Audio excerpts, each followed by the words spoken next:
we're going to conduct hearings, Committee on Appropriations and the newly created Committee on Public Joint.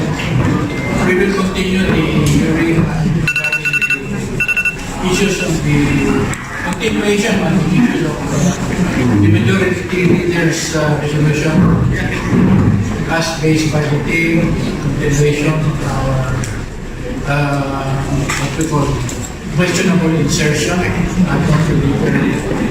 amount of budget, especially Department of Public Order.